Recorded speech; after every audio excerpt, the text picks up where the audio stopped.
నమస్తే, welcome to yo-yo TV. ఈరోజు Kaleshwaram project పై కూడా ఈరోజు హరీష్ రావు గారి ఆధ్వర్యంలో పీపీటీ ప్రజెంటేషన్ అయితే చేశారు. సో మరి కాళేశ్వరం ప్రాజెక్టు పనికిరాదంటూ కూడా కాంగ్రెస్ పార్టీ చెప్తా ఉంది. సో మరి దీనిపై మాట్లాడదాం. మనతో పాటు మాట్లాడడానికి తెలంగాణ ఉద్యమకారులు, అదేవిధంగా బీఆర్ఎస్ పార్టీ లీడర్ దేవిప్రసాద్ గారు ఉన్నారు. సార్ నమస్తే. సో ప్రధానంగా కాళేశ్వరం ప్రాజెక్ట్ అంశం కూడా రాష్ట్రంలో చర్చనీయాంశంగా మారుతూ ఉంది. సో నిన్ననే పీసీకి సంబంధించిన కమిషన్ కూడా బయటకు వచ్చింది. సో ఏంటంటే కాళేశ్వరం ప్రాజెక్టు పనికిరాదని మాట్లాడుతూ ఉన్నారు. ఏం చెప్తారు వాళ్ళకి? అంటే ఇక్కడ ఫండమెంటల్గా ఏంటంటే తెలంగాణ ప్రభుత్వం ఘోష్ కమిషన్ను నియమించింది. దానికి అధినేత ముఖ్యమంత్రి రేవంత్ రెడ్డి గారు. రేవంత్ రెడ్డి గారే కమిషన్ని ప్రభావితం చేసే విధంగా కాళేశ్వరం కూలేశ్వరం అని మాట్లాడడం కానీ, తర్వాత కాళేశ్వరంలో అవినీతి జరిగిందనేటువంటి అంశం కానీ, కాళేశ్వరం నిర్మాణంలో సాంకేతికపరమైనటువంటి లోపాలు జరిగినాయి, అట్లాగే తుమ్మిడిహట్టి నుంచి మేడిగడ్డకు షిఫ్ట్ చేశారు కావాలని కమిషన్ల కోసమే అనేటువంటి విషయాలు పదే పదే ఈ 16 నెలలుగా కాంగ్రెస్ ప్రభుత్వం, అటు రేవంత్ రెడ్డి, ఉత్తమ్ కుమార్ రెడ్డి వీళ్ళందరూ కూడా మాట్లాడి కమిషన్ మీద ఒక ప్రభావం చూపించేటువంటి ప్రయత్నం చేశారు.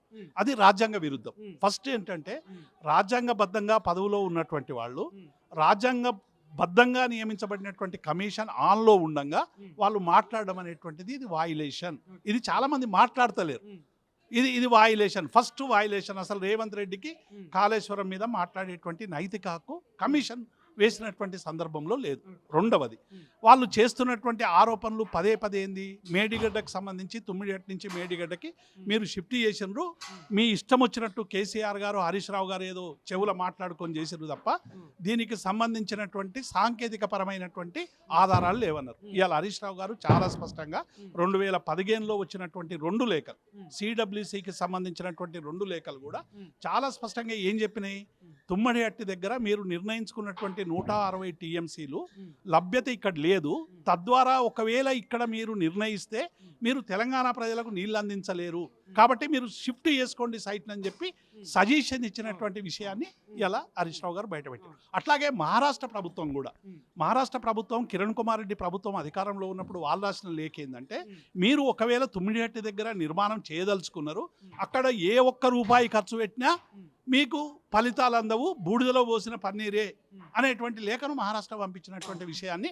చాలా స్పష్టంగా ఇలా హరీష్ రావు గారు చెప్పారు. అంటే ఇక్కడ మనం అర్థం చేసుకోవాల్సింది ఏంటంటే, తుమ్మిడిహట్టి నుంచి మేడిగడ్డకు ఏదైతే షిఫ్ట్ జరిగిందో అది ప్రజల ఆకాంక్ష కోసం, తెలంగాణ రైతాంగానికి నీళ్ళు ఇవ్వాలని తపన పడ్డటువంటి కేసీఆర్ చేసినటువంటి ఒక ప్రయత్నం.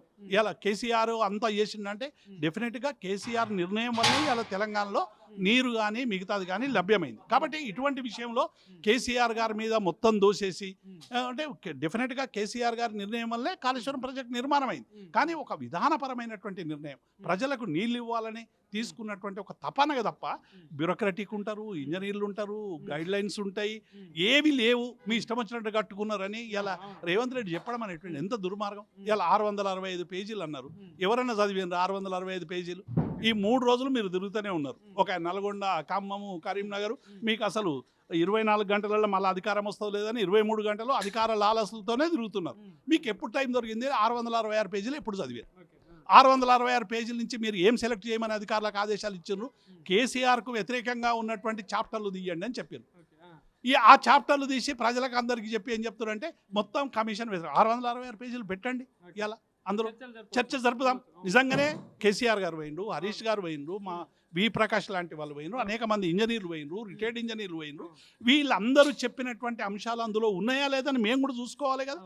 అంటే కేవలం కొందరు, అంటే కాంగ్రెస్ ప్రేరేపితమైనటువంటి నాయకులు, బీఆర్ఎస్కు అనుకూలంగా లేనటువంటి నాయకులే మీరు అక్కడ తీసుకుపోయినరా? ఇవాళ మన ఘోష్ కమిషన్ ఏమైనా 1,00,000 కోట్ల అవినీతి జరిగిందని వీళ్ళు కాంగ్రెస్ వాళ్ళు, మిగతా వాళ్ళు ప్రచారం చేస్తున్నారు. అదే చెప్తా ఉన్నారు. అంటే కాళేశ్వరంలో భారీ ఎత్తున కమిషన్లు జరిగినాయి, అవినీతి జరిగింది, అది కూడా ప్రధానంగా కేసీఆర్ గారే దగ్గర చేసిల్లని కూడా చెప్తా ఉన్నారు.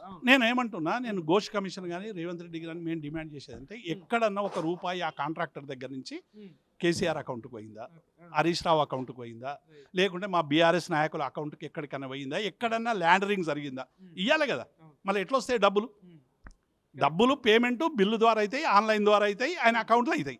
ఆయన అకౌంట్ నుంచి ఎక్కడెక్కడికి పోయినా ఆయనే కదా, మెగా కృష్ణారెడ్డితోనే కదా మీరు ఇలా కొడంగల్ లిఫ్ట్ ఇరిగేషన్ పనులు చేయించుకుంటారు. డిపిఆర్ లేదు, అనుమతులు లేవు, ఏవి లేని ప్రాజెక్ట్ అయితే ఆయన కడుతున్నాడు కదా. మీరు ఆయన ఇంటరాగేట్ చేయండి, 4వ టెస్ట్ పెట్టి ఏదో పెడతారు కదా, ఆ టెస్టులు పెట్టి ఎవరెవరికి ఎంత ఇచ్చినామని కృష్ణారెడ్డిని అడగొచ్చు కదా. పక్కకే కూర్చుంటాడు రోజు, కాబట్టి ఇవన్నీ కూడా ఏంటంటే రాజకీయంగా బీఆర్ఎస్ పార్టీని ఇవాళ భూస్థాపితం చేయాలని ఒక దురుద్దేశంతో కూడుకున్నటువంటి ఒక కుటిల ప్రయత్నం ద్వారా ఈ ప్రయత్నాలన్నీ జరుగుతూ ఉన్నాయి. వాళ్ళు చెప్పిన ఆరోపణలన్నీ కూడా తప్పని అలా హరీష్ రావు గారు చాలా స్పష్టంగా కుండబద్దలు కొట్టినట్టు తెలంగాణ ప్రజానీకం ముందు ఉంచిండు. రేపు శాసనసభలో కూడా ఈ విషయాలన్నీ కూడా మాట్లాడతాం, ప్రజాక్షేత్రంలో మాట్లాడతాం. రేపు వాళ్ళు ఏంటంటే ప్రతి ఎన్నికల ముందు పార్లమెంట్ ఎన్నికల ముందు ఒక నివేదిక, అసెంబ్లీ ఎన్నికల ముందు ఒక నివేదిక, స్థానిక సంస్థల ముందు ఒక నివేదిక, ఇట్లా నివేదికలు ఇచ్చి తెలంగాణ ప్రజలను భ్రమింపజేయాలని చూస్తుంది. దానికి కారణం ఏంటంటే ఇచ్చిన హామీలలో వైఫల్యం ఉంది. ఇలా గురుకుల విద్యార్థులు 100 మంది చచ్చిపోతున్నారు. ఆ చర్చ జరగొద్దు. లగచర్లలో రైతులకు సంబంధించిన భూములు గుంజుకున్నారు, రైతులకు బేడీలేసి తెంపారు. ఇప్పుడు హైడ్రా మూసీ మీద జరిగినటువంటి ఉద్యోగులు ఇవాళ డిఎల్ లేవు, పిఆర్సీలు లేవు, 317 జీవో మీద సమస్య లేదు. నిరుద్యోగులు 2 లక్షల జాబ్ క్యాలెండర్ అంటే మొన్న చూశారు కదా, అద్దంకి దయాకర్ గారు పోతే అందరూ, ఎందుకంటే అద్దంకి దయాకర్ వినడానికి వచ్చింది కాబట్టి ఆయనకు అనేక విషయాలు చెప్పిండ్రు. ఎక్కడ కూడా ఒక ఉద్యోగం ఇవాళ ప్రత్యేక 6 నెలల్లో మేము 60,000 ఉద్యోగాలు ఇచ్చినామా, 70,000 ఇచ్చినామా, మరి 18 నెలల 1,80,000 ఉద్యోగాలు ఎందుకు ఇవ్వలేకపోయినాం? ఇలా ఎందుకు ఇవ్వలేకపోయినాం అంటే 60,000 ఉద్యోగాలు కేసీఆర్ గారు రెడీగా పెట్టినటువంటి ఉద్యోగాలను నువ్వు డెలివర్ చేసినావు. నువ్వు డెలివరీ బాయ్, అన్ని ప్రిపేర్ చేసింది, నోటిఫికేషన్లు ఇచ్చింది, ఎగ్జామ్ పెట్టింది, పరీక్షలు పెట్టింది, రోస్టర్ సిస్టమ్ పెట్టింది, అంతా ఆనాటి ప్రభుత్వం. నువ్వు కేవలం ఒక డెలివరీ బాయ్ లాగా వచ్చి ఇలా జొమాటో స్విగ్గీ లాగా దాన్ని డెలివరీ చేసిపోయినావు. మరి ఒకవేళ నిజంగానే కష్టపడే 60,000 ఉద్యోగాలు ఇచ్చి ఉంటే 6 నెలల్లో ఇచ్చినామని గొప్ప చెప్పుకుంటావు కదా, 20 నెలల్లో ఎన్ని ఇచ్చారు? 1,80,000 ఇవ్వాలి కదా, ఎందుకు ఇవ్వలేకపోయినావు? ఇది ఒక మౌలికమైనటువంటి ప్రశ్న. ఇవాళ నిరుద్యోగులందరూ కూడా తీవ్రమైనటువంటి ఆక్రోశంతో ఉన్నారు, కోపంతో ఉన్నారు. మహిళలకు పెన్షన్లు ఇస్తా ఉన్నావు, ఇవ్వలేదు. మహిళలకు పెన్షన్లు ఇస్తానో ఇప్పటి వరకు ఇవ్వలేదు. నిరుద్యోగ భృతి అన్నావు, ఇవ్వలేదు. స్కూటీలు ఇస్తావన్నావు, ఇవ్వలేదు. మరి ఏం చేసినావు? రుణమాఫీ సరిగ్గా చేయలేదు. రైతు బంధు ఒక్కసారి వేసి మొత్తం వేసినా అని చెప్పుకునేటువంటి ప్రయత్నం చేస్తూ ఉన్నాం. కాబట్టి ఈ వైఫల్యాలన్నీ కప్పిపుచ్చుకొని బయటపడడానికి చేస్తున్నటువంటి ఒక సర్కస్లో భాగమే ఈ నివేదిక తప్ప ఇంకొకటి కాదు. పూర్తి నివేదిక వచ్చినాక డెఫినెట్గా మేము స్పందిస్తాం, దాని మీద మాట్లాడతాం. ఇందులో ఉన్నటువంటి అనేక అంశాలను ఎండగడతాం. మా కేసీఆర్ గారు చెప్పారు, మా హరీష్ రావు గారు చెప్పారు, అందరు కూడా పోయినరు, విషయాలు చెప్పారు.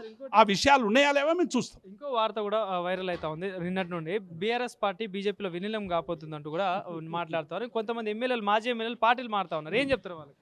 అంటే బీఆర్ఎస్ పార్టీ బీజేపీ పార్టీలో చేరడం అనేటువంటిది ఒక ట్రాష్. ఎందుకంటే మీరు మొత్తం మా రాజకీయ జీవితం చూడండి, 2001 నుండి ఇప్పటి వరకు కూడా ఎన్నడూ భారతీయ జనతా పార్టీతో రాజకీయపరమైనటువంటి పొత్తు పెట్టుకున్నాం. మేము పెట్టుకుంటే కాంగ్రెస్తో పెట్టుకున్నాం, తెలుగుదేశంతో పెట్టుకున్నాం, కమ్యూనిస్టులతో పెట్టుకున్నాం, అందరితో పొత్తు పెట్టుకున్నాం ఎక్సెప్ట్ బీజేపీ. కాబట్టి బీజేపీలో గలుస్తామనేటువంటి ఒక ఊహాజన హైపోథెటికల్ విషయానికి సంబంధించి ఇలా కొందరు ప్రచారం చేస్తూ ఉన్నారు. అది వాళ్ళ దగ్గర ఏం ఆధారాలు ఉన్నాయో ఏంటో వాళ్ళు బయట పెట్టారు. సీఎం రమేష్ కూడా నేను అది పెడతా, ఏదో సీసీ ఫుటేజ్ ఎవడొద్దన్నాడు, సీసీ ఫుటేజ్ బయట పెట్టకుండా.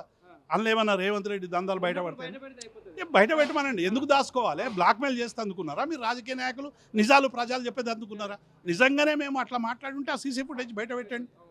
ఇప్పుడు నిజంగానే కాళేశ్వరం అవినీతి ఉంటే అందులో మీరు మనీ లాండరింగ్ ఏం జరిగింది, ఏ అకౌంట్ నుంచి ఏ అకౌంట్కి మా అకౌంట్కి ఏమైనా ఇచ్చినావా? మా అకౌంట్లో కూడా చెక్ చేయండి. నేను అధికారం చేసుకోవచ్చు కదా. కాబట్టి ఇవన్నీ కూడా ఏంటంటే ఇది ఒక ట్రాష్.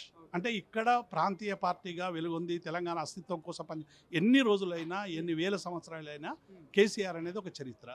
ఇలా భారతదేశం చిత్రపటంలో తెలంగాణ చిత్రపటాన్ని ఆవిష్కరించినటువంటి గొప్ప నాయకుడు కేసీఆర్ గారు. 10 ఏళ్ల పాలనలో ఎండిపోయినటువంటి చెర్లకు మళ్ళీ జలకళ తీసుకొచ్చి లేని ప్రాజెక్టులు కట్టి ఇవాళ తెలంగాణ రైతాంగానికి 1 కోటి ఎకరాలకు నీళ్ళు ఇచ్చినటువంటి నాయకుడు. ఈయన చరిత్రను మీరు చెరిపేయలేదు. మీరు గోషులు పెట్టినా, ఇంకో గోషులు పెట్టినా, ఎన్ని కమిషన్లు పెట్టినా, మీరు ఘోషించినా, మీరు రాణించినా, మీరు సర్కసులు చేసినా, ఏవి చేసినా కేసీఆర్ చరిత్రను తెలుపలేరు రేవంత్ రెడ్డి. కనీసం ఇప్పటికైనా నిజం ఒప్పుకొని కాళేశ్వరం ప్రాజెక్టు ద్వారా రైతాంగానికి నీళ్ళు ఇవ్వండి, ఇచ్చిన హామీలు అమలు చేయండి, మంచి ముఖ్యమంత్రిగా పేరు తెచ్చుకోండి. ఇన్ని దుర్మార్గ పనులకు మీరెందుకు కేంద్రం అవుతారని చెప్పి మేము రేవంత్ రెడ్డిని హెచ్చరిస్తాం. Thank you sir.